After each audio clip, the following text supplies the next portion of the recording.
like to introduce a good friend of mine, Mr. David May. In the dressing room, as part of the squad, you were the practical joker, I'm right in saying that? I learned off him. How many of Manchester City's bench versus Brighton would get into Man United's starting 11? Without even looking, I'll say all of them. Mount or Maddison. And save 20 million. Maddison all day. He's got all the right answers. He's a guy you want to have a pint with, and everyone wants him to do well. This is No Tippy Tappy Football, brought to you by William Hill. My name's Lee Phelps. Nat's away on Champions League duty with Manchester City, who I've been brought in as a sub. But luckily, we've got the super sub here as well. Tim Sherwood's with us. How you doing, Tim? Hey, good, all good. Really, really good. Good week. Good week. Yeah, of football. the football's back on. No international football, so I wasn't bored getting back to the Premier League. So it was great. And your former team, Tottenham, best time to go top of the Premier League is a Monday night. And if you play again before the rest of them play, could be well ahead. Listen, I think they're in it.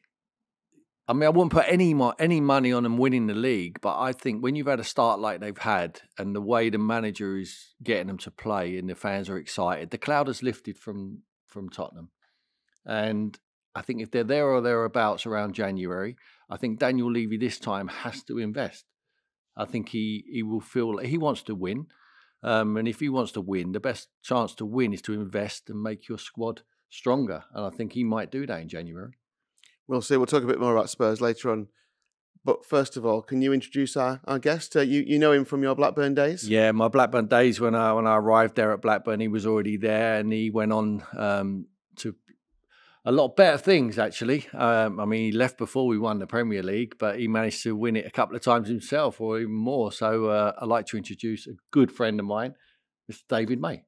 Welcome to the podcast. Cheers, mate. Great to have you here. Thanks for the invite. We always ask when we start off, like, what you're up to now. Where can we see you, hear you? What you're up to? Still working at United, yeah. I don't know, is it 20 years since I left there? But a couple of years after I left, I managed to get back in working with MUTV and actually doing podcasts as well myself. So, yeah, I'm enjoying it. It's good. I was there last night. We're going to talk about the Manchester derby, of course, this weekend. But whilst doing prep, and I know Wikipedia can't always be the best place to do prep, but it says that you might have been a Manchester City fan in your early years. I did go watching them, yeah. There used to be a family up the road from where I used to live, and they used to go week in, week out, so I used to jib in there. And but I also used to go watching Oldham as well, and I still go watching Oldham even now. Been there 4 or 5 times this season, so yeah, just support your local teams, aren't you? Absolutely, yeah, no problem. But he watched them when they were crap. Yeah, exactly. Yes, that's fair enough. Yeah. I'm not sure I'd be welcome back now, to be fair. But no, obviously they've changed and they're doing well.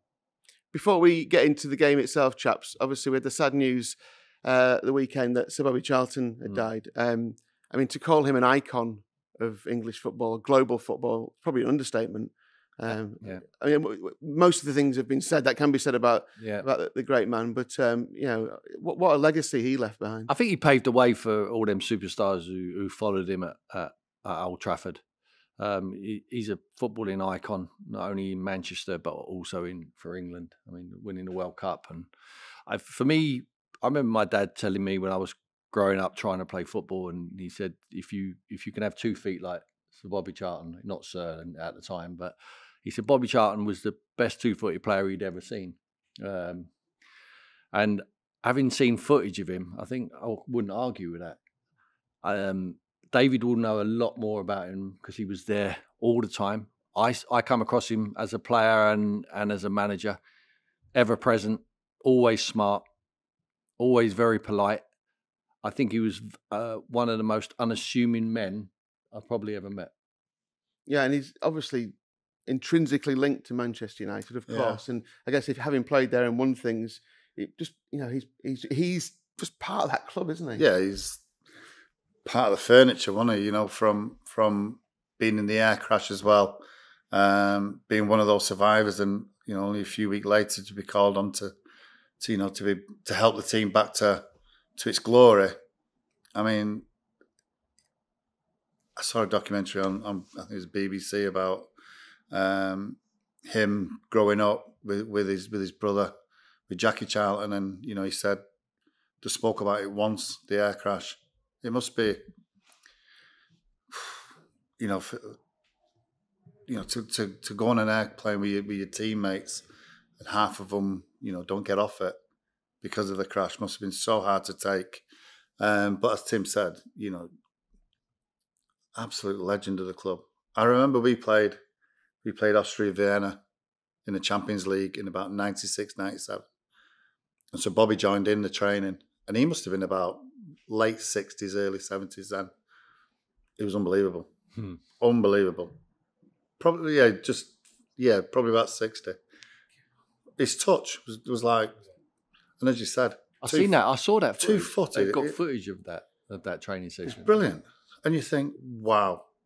And as you say, World Cup winner, European Cup winner, won the leagues. Absolute. I mean, the send-off last night was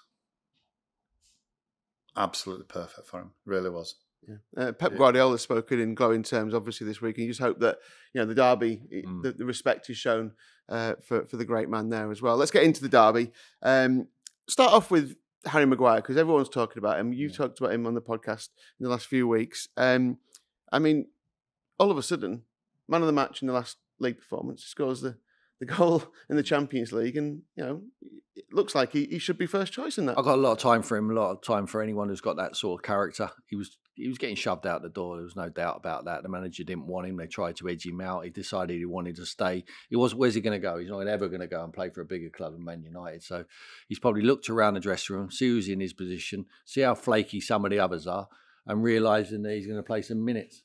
And that's exactly what he's doing. I think he'll play a lot of football now. I think the manager realises it's not all about superstars. Sometimes you need character, you need heart, you need a personality. You play at Old Trafford. And I think he's got all of that.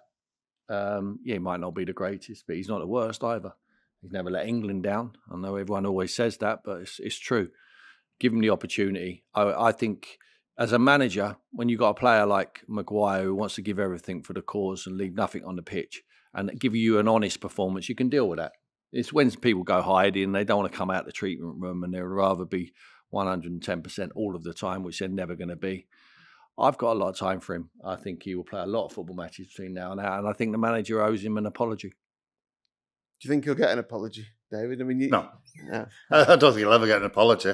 I mean, that's the manager's prerogative, but as Tim touched on there, he looked as though he was surplus to requirements. But because of the reasons why he didn't want to leave, maybe the clubs never that were in for him, he didn't want to go. But as Tim said there, he's never let United down. He hasn't. And with the situation now with Varane and Victor in there and Johnny Evans in there, Martin is injured till the new year. Yeah, he'll probably play most games. Absolutely. And as a centre half and as somebody that's played there, you've got to be a certain character. You have to be a certain character anyway to play at United. The pressure to play there, and when you've not been playing particularly well, and he hasn't been his best, the crowd and that shirt becomes heavy. But fair play to him. He's stood up and he's been counted. And as you said, the game at Sheffield and getting the winner last night. You saw the passion inside him when he's giving it the heart and the thumping of the chest and the badge. That says a lot about him. And, but the fans last night, they appreciate that, don't they? They recognise that they were on his absolutely back. And there's no reason why any of the players out there, there's no reason why if you're having a bad time, you can always turn it around. Yeah. You can always turn things around. You just got to show heart, show you're playing for the badge. You have that determination, just like he's shown, and all of a sudden you turn them around. And when you turn them around, they'll never forget that. No, I totally agree. Totally agree. I think it shows a lot of character to go through what he's been through, and he's been through quite a lot, to be fair, and to come out of it, the positive side, fair play to him. Yeah, and the fact that he's been given that kind of that support with England probably helped him massively, because if it had been dropped from the England setup, we probably wouldn't have seen him again, would we? No, I mean, everyone's been for Man United, by the way. Everyone's been very critical of Gareth Southgate. Why are you picking someone? It's only because Gareth come out and said, I'm going to pick players on form, the ones who were playing. And then he went against that. But he went against that because of Maguire's never let him down. And he's played very well for him.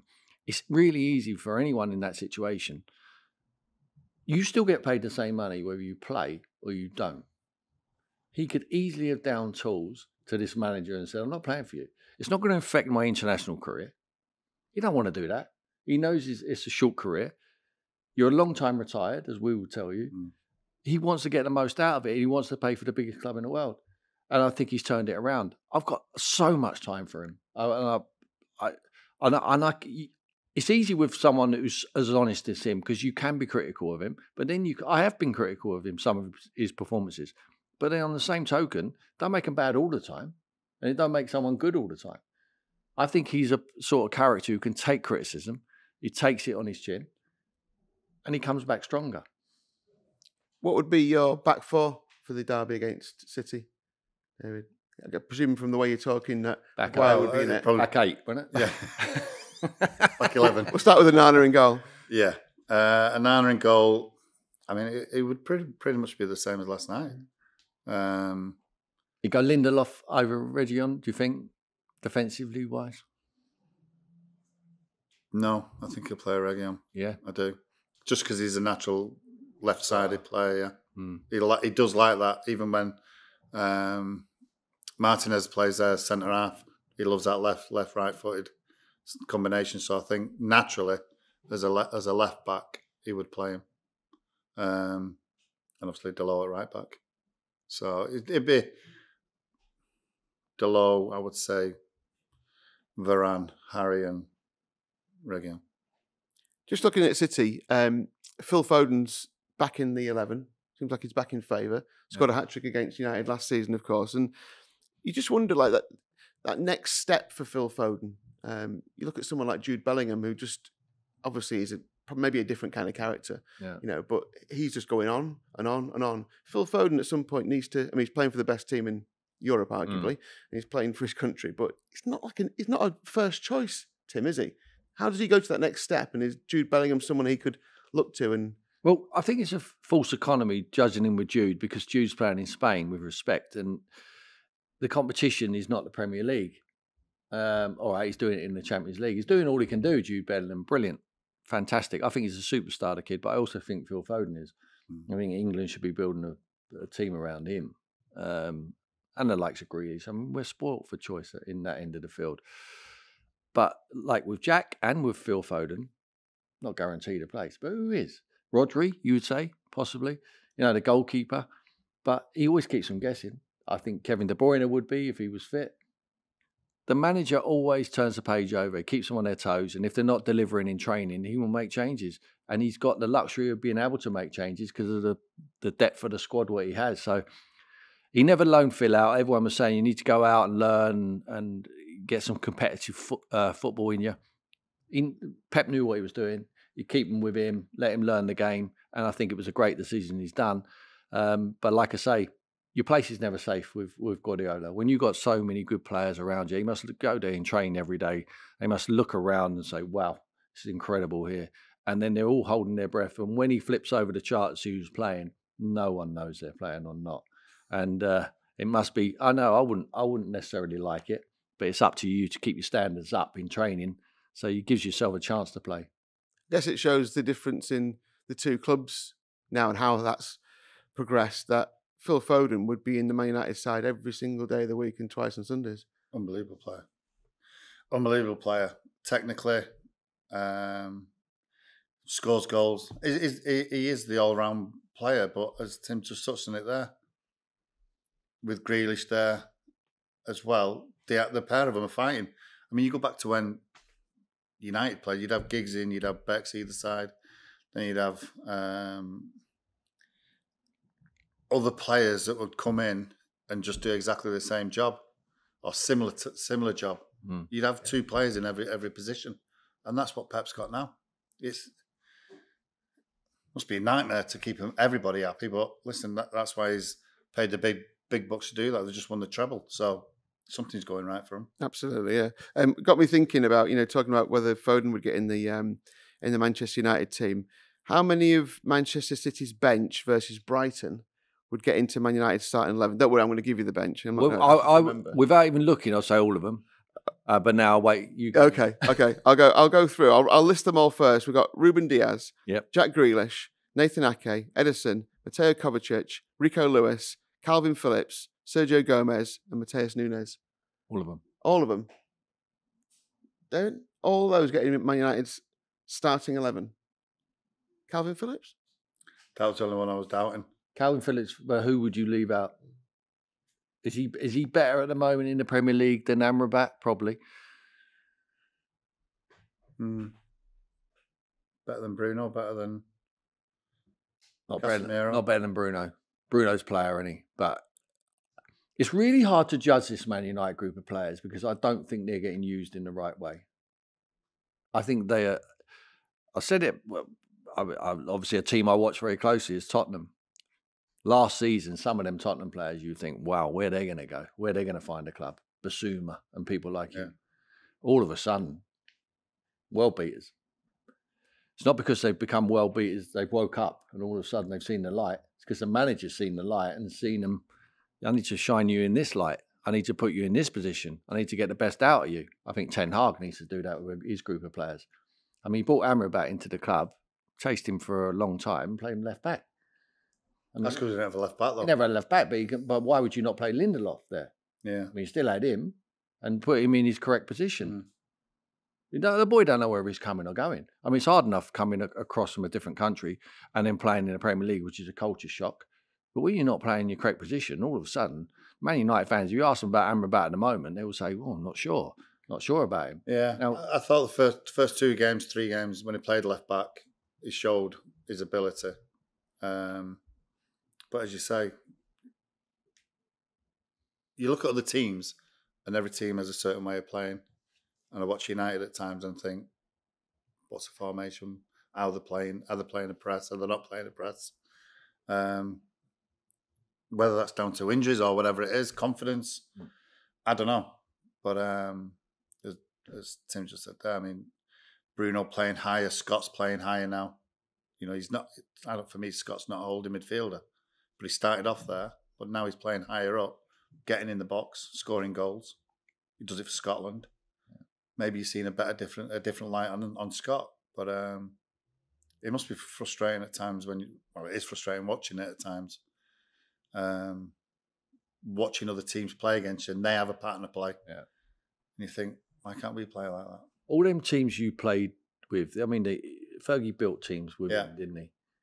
And he built different sides, and there was always academy players coming up. They were playing their position. So for me, when you haven't got a left back, I think Fergie would have put a kid in there, and you'll be able to cover him up because you're expecting, the experience what is around them. But you always had a playing identity, didn't you? Yeah. You knew that the identity was Man United's identity. There were certain characteristics that had to be Man United. What were they? I mean, it was width for sure. Width with Becks and Giggs here. Yeah. You've got Keane and Scholesy in there too.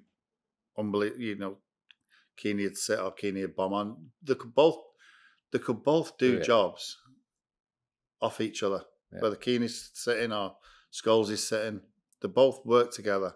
The back four very rarely changed.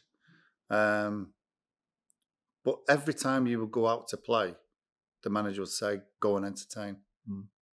These people have worked all week to come and work their socks off. Yeah. You go out there and you entertain them. And there's times we come in and we might have won the game 2-0, 3-0. He'll come in and absolutely rip our heads off. Yeah. That's not Manchester United. That's not the way we do it. We go out and we entertain. And you can come in and getting beat 2-0. Well done today, lads. You could never ever second guess him. How much the boss feel now watching that?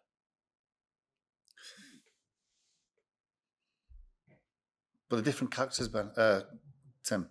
Yeah. Different characters. But he's sitting there and he's having to watch that. No, I know. I'm sitting there and having to watch it. But the different characters, I said it last night to Big Pete. You look at leaders on the pitch. Yeah. You looked at United back in the 90s, even in the 2000s, early 2000s, the amount of people that would actually rip other people's heads off. Yeah. We did it when we was at Blackburn. Yeah. If you made a mistake, I'd be onto him. If I made it, it'd be onto me. But I don't see that in this team. But I see it in other teams. And I don't know why it is. Are they timid? Do they not? Because at the end of the day, you're all teammates. You all put your arms around each other and say, "Hey, well done, brilliant. We've got the 3 points." Comes from there. Yeah. And I don't mean the Glazers. No. I mean there. I mean football people. I mean the manager. The manager has to install that. You know, I've worked with managers. Yeah, but how do you install it? Yeah, but how do you install it if you haven't got it in you? But they must have it in them. Like if Fergie, because Fergie's personality, he wanted you guys to share his personality. Mm-hmm. And if you have to give bad news to someone, you've got to give it to them. Yeah. But don't take it personally. We're all in this job just for a. Don't take it personally. We're all in the job to want the same result, and that's to win the football match and win trophies. I don't see that anymore. And I've worked with managers down as a player, and they say, no, we don't dig each other out. We don't do this. I was like, what? Why? Why is that not? When has that become fashionable? Sometimes someone needs to be told, because when you say well done to him, it means a lot more. But as the game has changed. And one of the problems for Manchester United is what you guys are talking about is that Sir Alex Ferguson's legacy and the legacy of the teams that he created and the success can't be matched. So until it's almost like if someone could draw a line in the sand and say that's all forgotten now, you can crack on with Man United for the rest of eternity. But you're always being judged against that. Ten Hag didn't have a bad season last season, did he? He won a trophy. No. Did all right. Got into the Champions League. So suddenly you're thinking, but there's no kind of I think credit. Slowly but surely he's turning it around with the discipline in the squad. You know, turning up late. Be 10 minutes early. Be 5 minutes early. Don't be a minute late. Don't be 30 seconds late. The bus has left. Those things are changing in the club that other people don't see. So they could be, but before that, they could that discipline had left. They weren't bothered. Turn up 5 minutes late in a meeting. Happened under Ten Hag. The first thing he did was, right, you're out, off you pop. That's mad that was happening. You think even if just any workplace, but it's a respect thing. But Fergie set them standards, and them boys policed it. He didn't have to do it. No.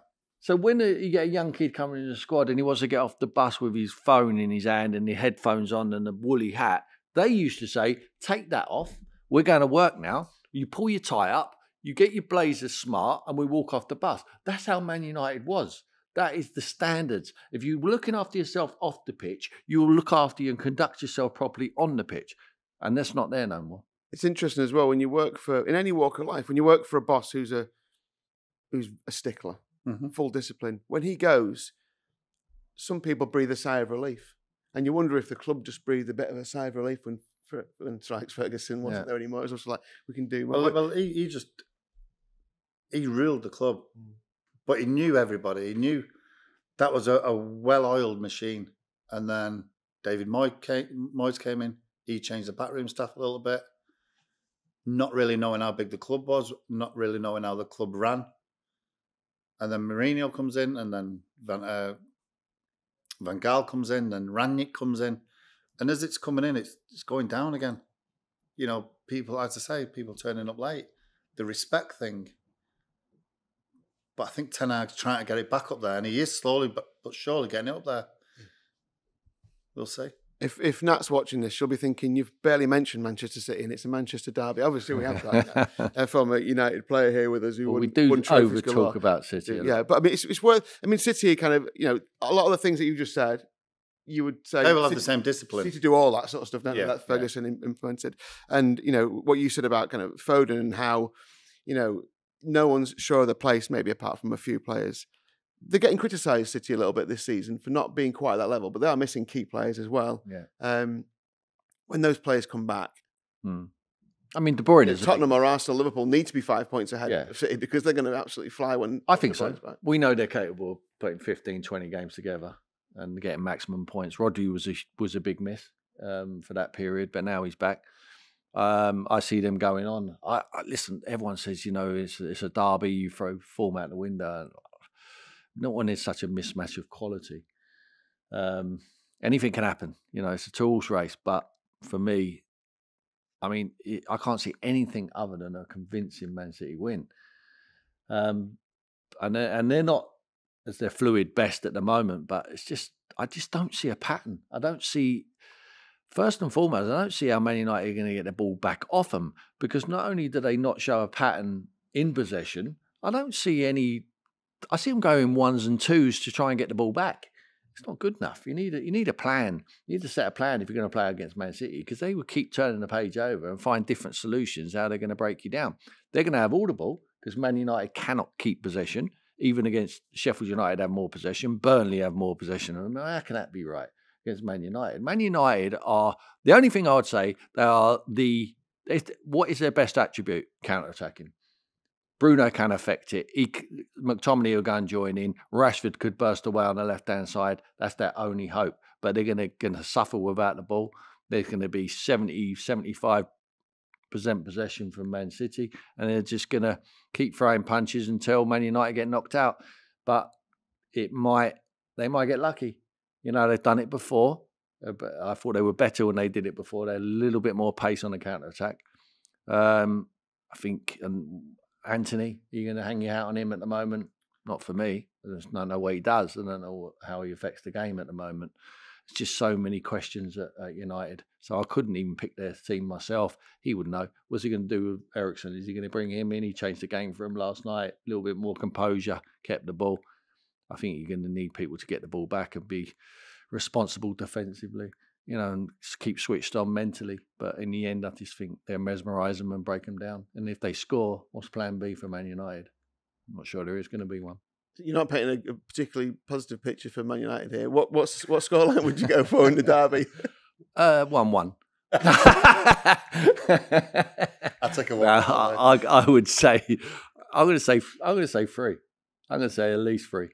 0 or 1? 3-goal deficit. If they let them score 1, they'll get 4. Can you give us any more? I mean, he's absolutely destroyed. I mean, he's absolutely, he's fair. He's a passionate. I would say that the best chance of United winning is obviously the next derby, because you said to bring them players back. City aren't playing 100% themselves as we were last season. I think United will play counter-attack. I think they have to, because Tim's just touching it there. The amount of possession they will have, and it's how we defend as a squad from the front, and it has to be from the front, will determine how the game goes. I'd take a draw all day. I would. Do you think that's what will happen? Is that your heart? That's my heart. Would you ever bet on United if I give you 50 quid? If you gave it me, yeah, absolutely. What, on United? Or would you double your money and go? I don't think you double your money. You won't even double your money. No. I mean, hand on heart, obviously I want United to win, but I think it'll be so difficult. Yeah. It will. If City turn up, and United haven't been playing that well as well, but it is a derby and the crowd will be up. But, you know, once that whistle goes, it's a totally different ball game. It really is. And we need to keep the ball. We give the ball away that we gave away over the last few weeks, then we will get punished. We will. We've been asking you to send your questions in. If you want to send any in to No Tippy Tappy Football, then do it via Nat's socials. Stu Wright has sent one in this week asking you, David, what is the most difficult but rewarding derby that you played in? Now, you weren't played in that many meaningful Manchester derbies. Is there any others during your career that stand out for you? Growing up, playing at Blackburn, we played Burnley in I think it was a Lancashire Cup. I think it was like Blackburn, Burnley, Preston, and maybe Bolton or something like that. And we played Burnley away, who are obviously bitterest rivals. And it was my first derby playing for Blackburn against them. And we managed to win the game 1-0. And as I'm sat on the bus, a Burnley fan gets on the bus. A Burnley fan gets on the bus and he says, "Where's that such and so Simon Garner?" And Garnes was sat at the back of the bus at the time. So I just turned around and said, "Oh, he's still in the bar, mate. I'll tell him I'm going to rip his effing head off." And I thought, "Yeah, no worries, pal, I'll tell him." And Garnes is like, "Cheers, matey, for sorting that out." But I mean, it was so hostile. And as we were leaving, then the bottles and the bricks. And remember, did you play with John Miller? No. John Miller, he got a brick through the window and cracked him on the side of the head. But yeah, it was hostile. Yeah, it was. But we managed to win the game 1-0, and obviously that was all right. But yeah, it was hostile. Yeah, with all the talk about derbies, the obvious derbies, that game rarely gets mentioned, but that is feisty. Is there any derby games that absolutely stand out for you, whether it's the greatness of the game or the hostility? Oh, London derby for me. North London derby was always great. I managed to score the winning goal in one of them in '99, which was great. I think I've told the story before, but I might as well tell it again because my dad will be pleased. He's obviously Arsenal fan. I scored a winning goal. I go into the lounge afterwards, and it looks like someone's died.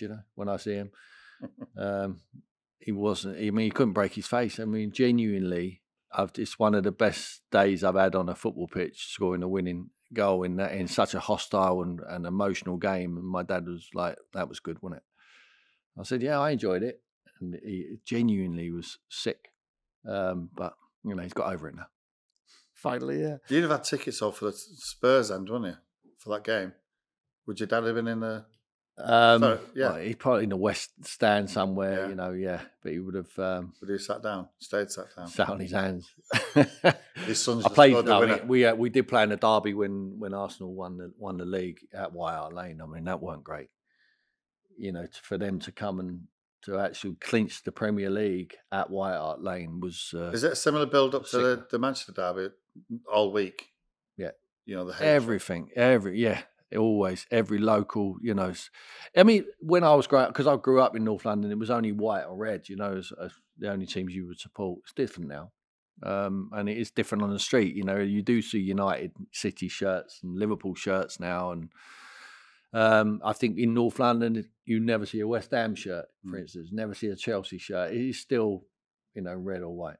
But, I mean, derbies are brilliant, but they're not like they used to be. It used to be you go out for a derby, it used to be the first tackle, get them on the up. It's try and be physical.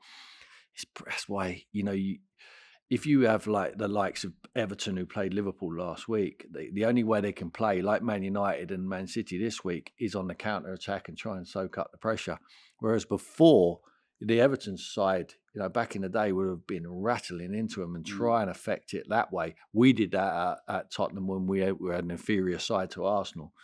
We just trying to find a different way and try to bully them and see what we could get out of it. And sometimes it worked, but most of the time it didn't. But when it's an even kill and where they referee games now, it's the best players normally win the football match. That's why Man City will win this weekend. Fair enough. Let's have a look at some of the other headlines around the footballing world. We touched on Spurs right at the start of the podcast, so I'll come to you first, Dave, before we go back to Tim. At which point of the season do you think, we're 9 games in now, obviously, as we record this in the top, at which point of the season do we say that Spurs are officially in the title race? I think you'd have to say it now. Absolutely. They're up there, not on merit, but they're up there because they're playing good football. The manager's come in. Obviously, they've got rid of one of the best player, Harry Kane. I mean, how do you replace 30 goals a season? It's very difficult, but he's found a way of playing, and he's come out. He's an absolute breath of fresh air. He really is. And I like the comment that he made after the game that he was disappointed in the second half that they didn't kick on. I was myself because I had -2 goals.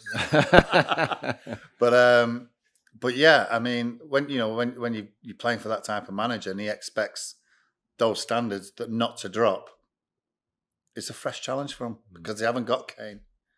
But yeah, absolutely. Exactly what you were saying about, Ferguson lambasting you after winning a game. Yeah. It's got that kind of tone to it, hasn't it? Where you can't rest on your laurels. You've gone top of the league. Yeah. You've won 2-0, and he's still going to come out and tell you if you haven't played as well as you possibly can. It's always great as a manager when you win the game, you can still criticise the team, because it makes them listen more. He's got them on the up.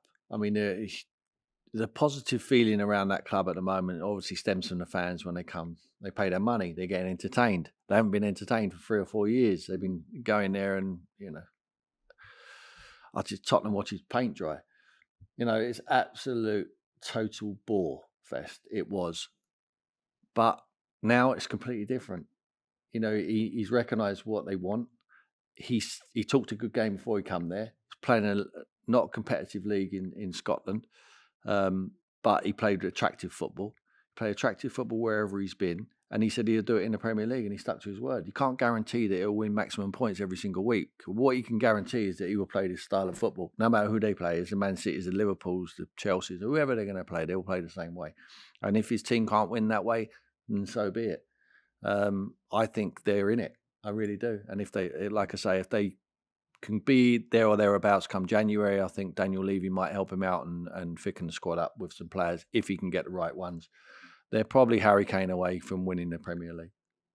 James Maddison's been.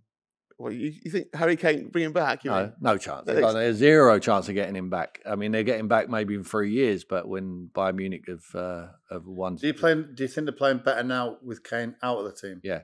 Oh, 100%. But not because of Kane. No. Because the manager's different class. I mean, Ange Postecoglou's gone in there with bright ideas, finding different solutions, playing with more freedom. And like I say, some of them were unrecognisable. And a lot of them players, I would have said, can someone come and buy these off Tottenham? Mm. But now, like Basuma, I think he's the biggest example. Sarr's been outstanding. And Doggy, brilliant. Pedro Porro, who I was critical of, all of a sudden he's playing him in a correct position, which shines him in the correct light. He wants to play on the front foot. Van der Ven, been brilliant alongside Romero at the back. Goalkeeper Vicario has been wonderful. So he's got new signings who have done well. But I think Bentancur is their best midfield player, and he's not even fit yet. So he's got to come back. So they have got a squad there. But Maisie will tell you, you need a strong squad. You need to be lucky with injuries if you haven't got that strength in depth, especially with. What's a good season from? Oh, top four. Take top four all day. The fans probably now will get a little bit excited, but let's not forget when Mourinho was a manager, they were top at Christmas, if I'm not mistaken. Yeah. Top at Christmas, but the fans were not happy. They were happy because they were winning games. They thought if we can win the league, we'll take it. We'll suffer it. But as soon as they started losing results, the results weren't coming. Then they start looking at the performances. It was dour. They weren't going there, and all of a sudden it's just like a slippery slope. But I'm very positive about them at the moment. Why shouldn't you? Top four or cup? Chairman, top four, fans, cup. Play. You got the FA Cup. And I'll tell you what, I asked you, as a player, do you want to win a cup or do you want to be in the top four? Oh, cup all day. Trophies, that's what it's all about, isn't it? Absolutely. Yeah. See, it used to be, when we were back in the day, like when Blackburn won the Premier League, the Champions League is what it said in the tin. It was only the champions. But now, because of the money and the more teams. Top 5 now, is it? Yeah. It will be. Coefficients this year will be top 5 for the Champions League, in the Premier League. Yeah. Just going back to Harry Kane question, does this show a lack of foresight then, that letting Kane go whilst bringing in a manager who could, I know no one's got a crystal ball, I'm not criticising people for not being able to predict the future, but but Kane with Postecoglou, they are genuine title contenders. He couldn't have imagined that Postecoglou would have had the impact what he's had. No one would have imagined it, and Daniel Levy would be exactly the same, and he'd be lying if he said that he could. He's made a fantastic decision by bringing him in. But every decision you make when you bring a manager to your football club is a risk. Everyone thought that Mourinho was no risk. Everyone thought Conte was no risk. Proven winners, but look what happened. This guy looks like he really appreciates the opportunity of managing Tottenham. He's not doing them a favour. He talks brilliantly. They asked him after the game, can Tottenham win the league? He said, unless it's in the rules that says we can't, which is a great answer. He's got all the right answers. He's a guy you want to have a pint with. He's a top man, and everyone wants him to do well, unless you're an Arsenal fan. James Maddison, again, talk about great signings, whether it's a manager or player. James Maddison's, not a massive surprise because everyone saw it, but just to make that next step up has been great for him. Well, how much? What was it? 40 million? Yeah. Why are United not going after him? Yeah. I was gobsmacked that United went after him. Absolute unbelievable player. Mount or Maddison. 20 and save 20 million. Maddison all day. I think he's a fantastic player. Scores goals, creates goals, brilliant on the ball, keeps the ball well. What more do you want from him? Got a personality, what to play in a red shirt. And he's a United fan. Yeah. I mean, he's got a swagger. The kid has got a swagger, what Man United players have. Brilliant. Great player. I was disappointed that United didn't go in for him. Yeah. Or there's no talk about him. And then you go and get Amrabat on loan. Mm. Yeah. Mind blowing. Two managers that I want to talk about. Gary O'Neill was on Monday Night Football. He's bigging up Big Sam, which was lovely to hear and see. Up against Eddie Howe this weekend, Wolves Newcastle. And Newcastle are absolutely flying again, aren't they? After that kind of negativity around them at the start of the season. Eddie Howe's ruled himself out of England for now. I mean, whether that'll be the case at the end of this season, who knows? But O'Neill could be in that conversation if and when Southgate leaves, couldn't he? Yeah, he's done really well. I mean, I messaged him after the game at the weekend. I mean, I know what it's like when you go back to your old club. Someone who they decided he wasn't good enough. Same owners. They bring in a Spanish manager who ain't got a result yet. Gary goes back there and beats him in that fashion. Last minute late goal. That feeling is incredible. He tried to play it down as much as he could, but I'm telling you, he was doing somersaults in his front room when he got home. And he even played it down to me, very, very cool. Thank you, mate. Yeah, haha. And I was saying, there's no better feeling. I know what it's like. I think he's done a great job. This is not an easy game, this one. I think Wolves have got really good players. I think they've got likes of Neto, who's been outstanding this year. He's got him playing in the correct position, how he wants to play. I think they've got talent. They really do. He's got them organised now, and he's got them believing. Wang's got back in the side. He's put his arm around him. All of a sudden, he's number one striker. He's scoring. He's assisting. I think this will be a difficult game. Eddie's done a wonderful job. I mean, we talk about how well Eddie's done. Unai Emery turned that job down. I thought, you must be crazy. But then when you look how well he's doing at Aston Villa, I mean, they've both made good decisions. When you look at Eddie Howe, David, he keeps getting results, keeps doing the job, but you do wonder if, unless he wins something or qualifies for Europe again, Champions League again, whether he'll go anyway at the end of the season. It'll be harsh, but will they just want to bring a bigger name in? I think the way he's gone up there and the football he's playing, I know two or three really top Newcastle fans. And they are absolutely loving the football he's playing, and he's getting a squad now that maybe not this year, but next year they'll be very, very close to pushing City and Liverpool and Arsenal. He's done a brilliant job. Whether he'll see that contract out before England come in for him, that's up to Eddie Howe, but. All Newcastle want is to win a trophy. They haven't won one for God knows how long. Yeah. They're desperate for one. And if he can bring silverware, he will be as big as Shearer up there. What do you think of being a manager? I mean, I know you coach, obviously. Not a chance. I've looked at him. We're the same age. And look at him. never. Not a chance. It. No. Why? No. Just. I started doing my badges, and then I used to go to Blackburn to coach the young kids there, and I just saw their attitudes that they couldn't be asked, and I thought, not for me. No. I'd rather just do what I do now in the media, and that's it. Speaking of your management record, 42.9% win ratio at Spurs and Villa.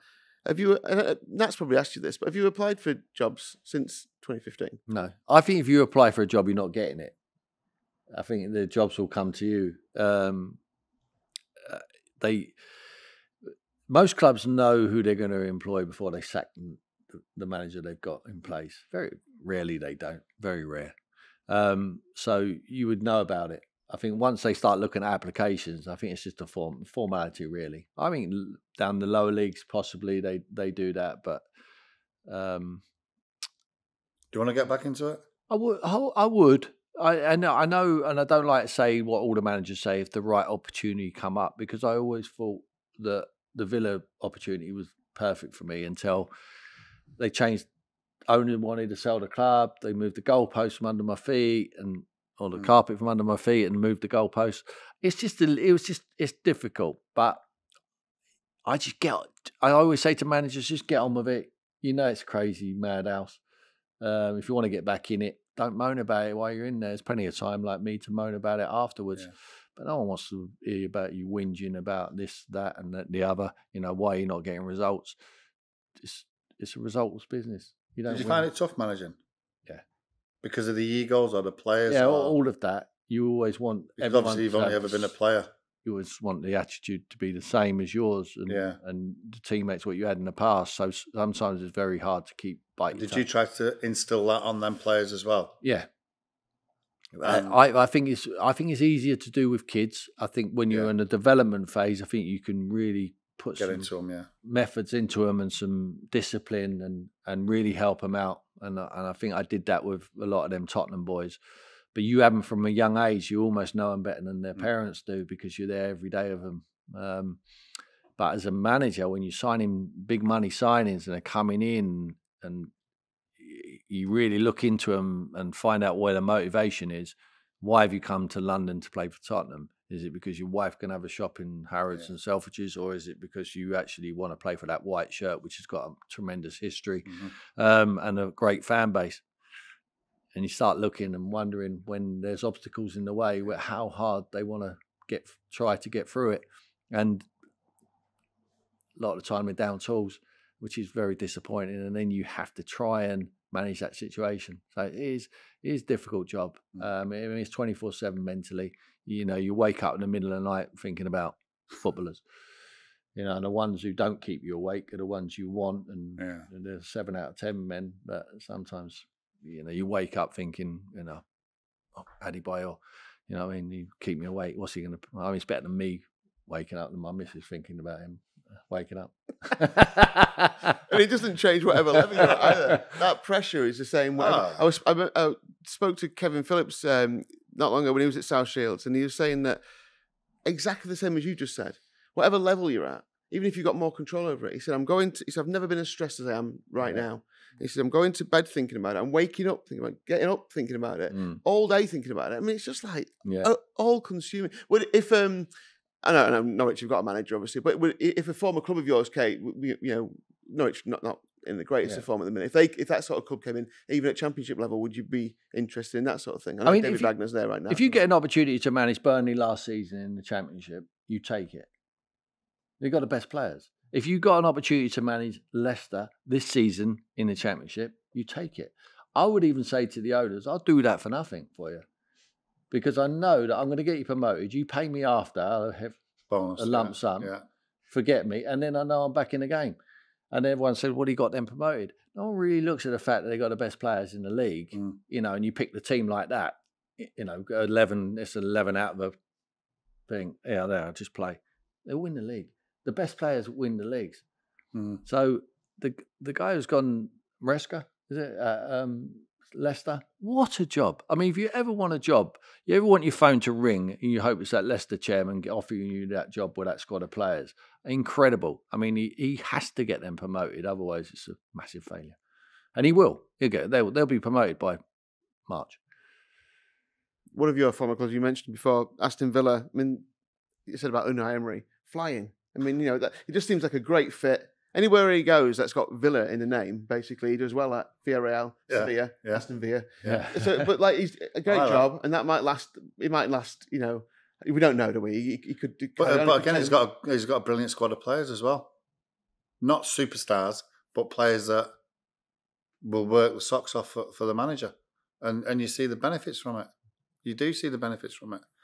It's when a manager comes in with different ideas and the players don't get it, that they start downing tools, and then, you know, there's no point in you being there.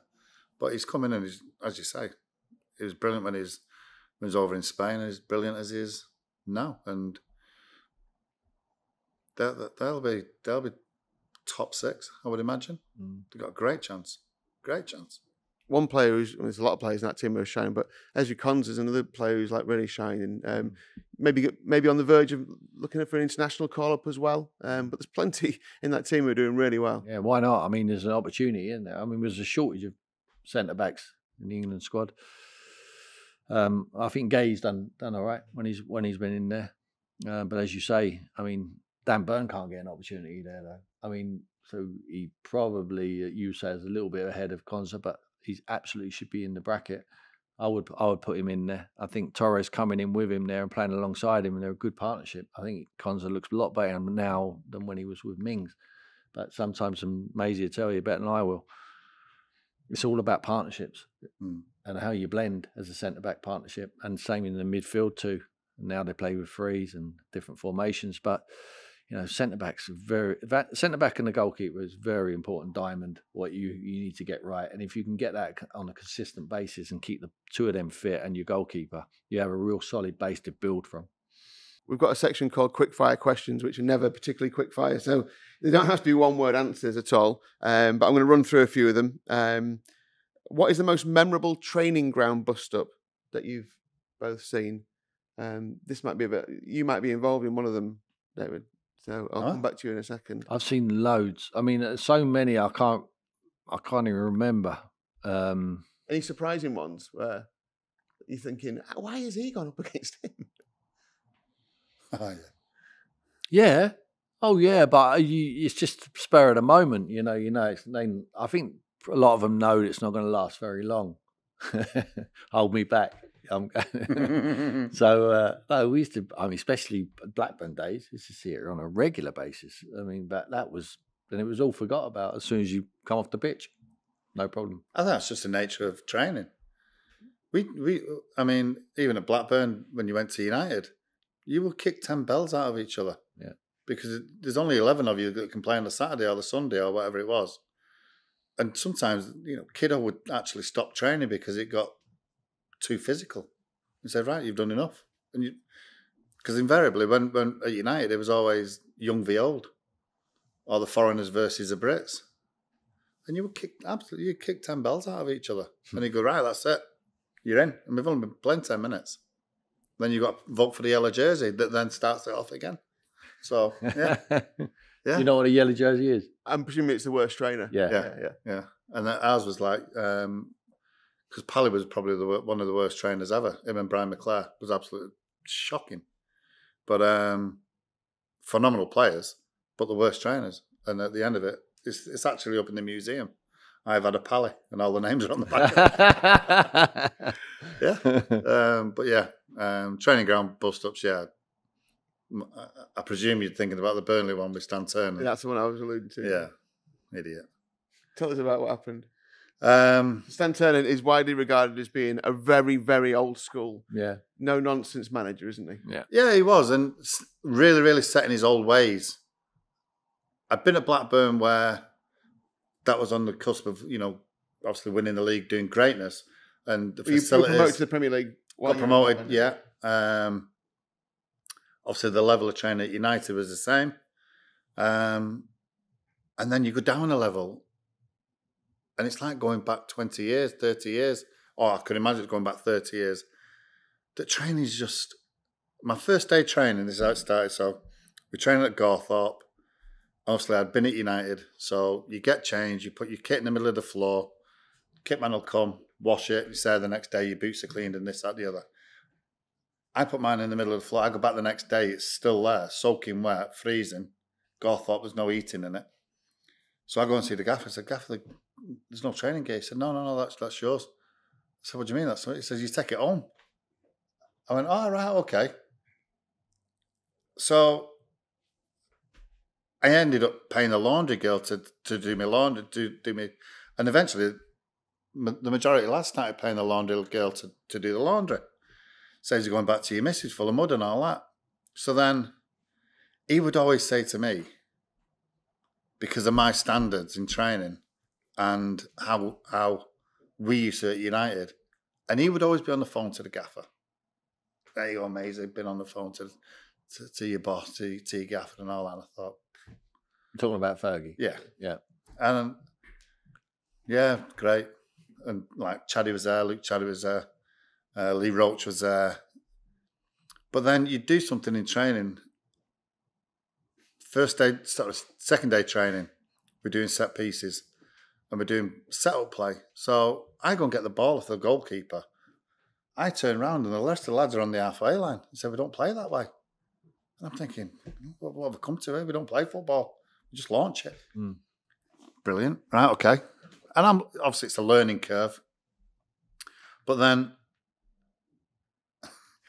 we go to this training. So I get suspended. I get sent off against Wimbledon. First time I got sent off in my career. 2 bookings. So the manager wants me to play for the Resis that midweek. So it's me, Paul Weller and Dean West, 3 first-team players. So we turn up, play the game. We get beat 2-0. I come off at half-time. Maisie, you've done enough. Pulls Weller off at 70 minutes. Then West finishes it. So we're sat on the bus and he comes on. He went, "You 3 are an absolute disgrace to this club." He said, "I'm seeing you tomorrow." Right, okay. I said, "I'm not having that. You tossed it off," sort of thing. Right. So training the next day. Pulls Westy to one side as I go at him. Pulls Weller, then pulls me to one side. Says, "Right, you've got 2 options." I went, "All right." Says, "Go and see the chairman, go on severance fee, or just do not come back to the club." He says, "I'm not having that yesterday." He said, "It's an absolute disgrace." So I said, "Gaffer," I said, "I'm not being funny." He says, "Every time the ball goes forward, it's coming back, so we're just trying to turn them." "I'm not having that. You're supposed to be the senior pro." I went, "Right, fair enough." He says, "It's an absolute disgrace." He said, "There's your options. Do what you want to do." So I go back training, and it's one of those where Brian Jensen throws a ball out to Weller, and I just 2-foot Weller, and I mince him. Then the ball comes again, and I snap, boot the ball out into the trees, and he says, "Right, stop the training." Comes bowling over. He says, "Go on, in you go. I'm not having this. You're not going to ruin my club." Are we allowed to swear on it? Yeah. So I said, "Ruin it? You've done it yourself, you fat off." He went, "You what?" I said, "You've done it yourself, you fat you off." He said, "Do you want to go?" I went, "Come on then." He comes bowling over like a little fat Stan. He throws the headbutt at me, and I lean back. It fucking hits me, throws it into my chest. Then there's Haymakers coming in, and I just think. And then Ronnie Yepson comes in, and he breaks it up, and he says, "Go on, and you get away from my club." I said, "You this, that, the other, and all that." And I ring Paul Stretford up, my agent at the time. I said, "Gaffer's just headbutted me." "You what?" Nobody headbutts my players. You know what he said? That's what he said. So next minute he says, so Paul rings down Stan Turner and says, "Maisie's pressing charges against you." And then his ass fell out. Well, you know, these things happen in training and all like that. No, nobody headbutts my players. And I eventually came round and I had gates at the house at the time and had a camera on the gates, and it was absolutely pissing it down. And I thought, I'm just going to leave him at the gates. He's buzzing on the gates. And it's torrential. It's like coming in absolutely horizontal. And I thought, I'm just going to leave him there for a minute. And he's buzzing on the gate. "Hello, Maisie, it's a Gaffer." "Yeah, oh, yeah, no problem." And he comes in, he's absolutely dripping wet. But then, and then he made me captain the week after. Unbelievable. Character building. Oh, mate, unbelievable. The amount of lads that actually rang me to say, "Maisie, you've got to do him. You've got to sue him for assault." And I think a couple of years later, actually, he got done for assault for headbutting somebody in a cricket club. But yeah, lunatic. Absolutely. Still Zidane, and he tried the Zidane on you before that was even popular. Oh, mental. You were in the dressing room as part of the squad. You were the practical joker. I'm right in saying that. You were the one who was. I learned off him. I mean, there's some of the stuff we got up at Blackburn. I have no idea how we got away with it. Kenny just used to sign the checks. Yeah. Whether you tap in, remember the little hammers? Yeah. What was that? The hammers on the bus, and you know, you're driving along and you have to hit the window a little bit harder. Next minute, blamed it on the microwave. Kenny's right. It was always right. It was spot on. It was the heat from the ovens. Yeah. Now we played a game, you know, we got the hammer. You got the hammer there, and like we're sitting on there's 4 of us sitting around. So I bang it and I give it to you. You got to hit it harder than me. I don't know why you would ever do that. And then it's the most childish things you do. I mean, it's ridiculous. And we were going down at Sellers Park. We were on the the M6, and I think we just got on the M6, so we were always driving the coach down, and we got a 4.5 hour journey, and I've just smashed the window through at the bus. Blame the microwave.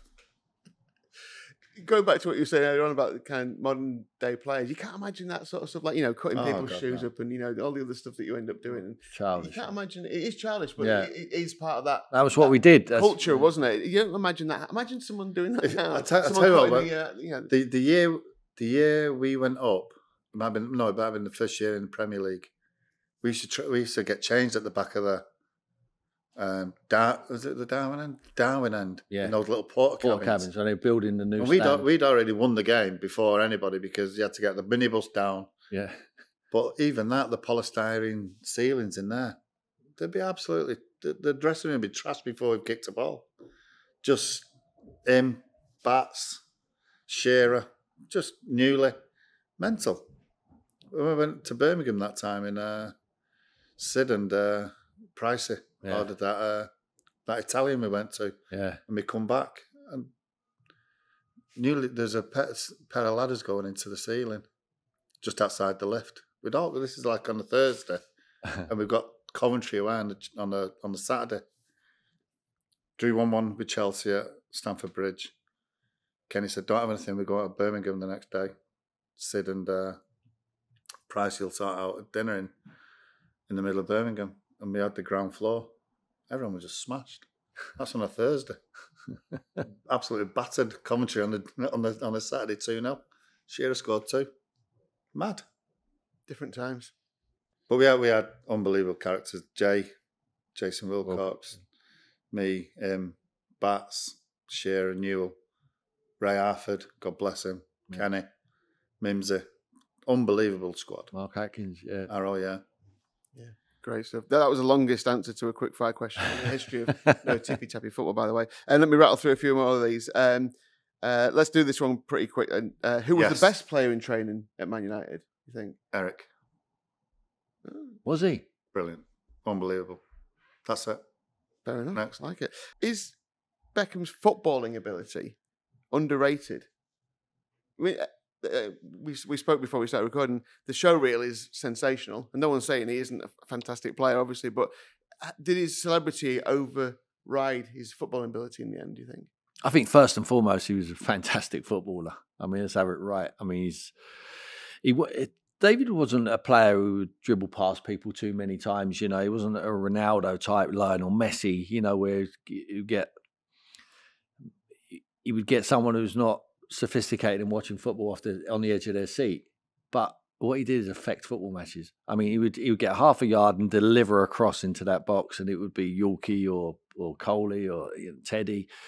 Amazing ability, and affected the game when he played. So, no, I mean, for me, you're asking me, I appreciate that he was a top drawer player, and he was obviously a celebrity as well. Yeah, he's a brand player. Yeah. And you could see that as soon as he got eyes on Posh Spice, it became a brand. And whether that was his downfall being at United, whether the manager wanted all that, who are around them too.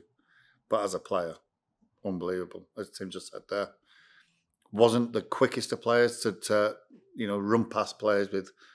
You got Giggs on the left who could do that, drop a shoulder and get past somebody. But Becks would use the fullback as a guide. If he stayed off a little bit too far, he'd whip it across him. If he got too close, he'd whip it around him. Unbelievable. Unbelievable. And you talk about dedication of free kicks, set plays. He'd do 20, 30, 40 after every training session. You'd have to drag him in. Yeah. And that was probably down to Eric as well, because Eric would do the same thing. So then you'd see, the Nevilles and the Scholes and the Butties doing the same thing, staying out after games, after training. If you wrote his life story, people would say, nah, too Hollywood, wouldn't you? If you wrote Beckham's from being a kid right through till now, it's Roy the Rovers. Oh, yeah. It's incredible. That footage from an early age, it's as if it's all been mapped out for him. Yeah.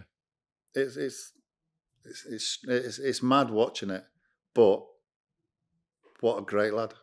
What a great family. But his love is football. Yeah. I mean, he come in, when I was doing the development at Tottenham, he come in there and trained with us for 2 or 3 days, and with the development squad, and he spent so much time with them young kids. The likes of Kane's, you know, the Brian Fredericks. I remember him. You know, he played in the Premier League, and I'm not sure where he is now, injured. But he's telling him, slow yourself down when you deliver, and just taking him on like a clinic, you know, of delivery to the right-sided players. I mean, he was amazing. He'd give up his time because he loved it. It wasn't a chore for him to do that. He didn't feel like he had to do it. He wanted to. Last question. Who's your best friend in football? Or friends, if you've got more than one? Ooh. I ain't got any. Tim. Amazing. Listen, he's absolutely right. You're like ships in the night. Yeah. Like footballers, your acquaintances, and when you meet up, it's just like you've never been away. Yeah. With footballers, I mean, it's easier to say who would, if you saw them first, would someone never see you? You know, when you can duck them. But no, there's not many old duck. And most of them are all right. They're all different. You know, a lot of them are different. You're never going to get someone exactly the same as you. I mean, I was always very friendly with Jason Wilcox. So someone I roomed with, he was just an amazing character. Just he come through that academy there at Blackburn, didn't he, as well? And he's just, he went on to be the sporting, you know, the academy director there at Man City, because he knew how difficult it was. Similar to what he experienced at Blackburn, but he come through it. Yeah. You know, you bring in, all of a sudden there's a new one coming in, there's another new player. He thought, I'm not having this. I'll hold my own here. He absolutely did. And there weren't many of it. I've not spoken to Jay for 20 years. But he's exactly the same. Yeah, I could imagine it, yeah.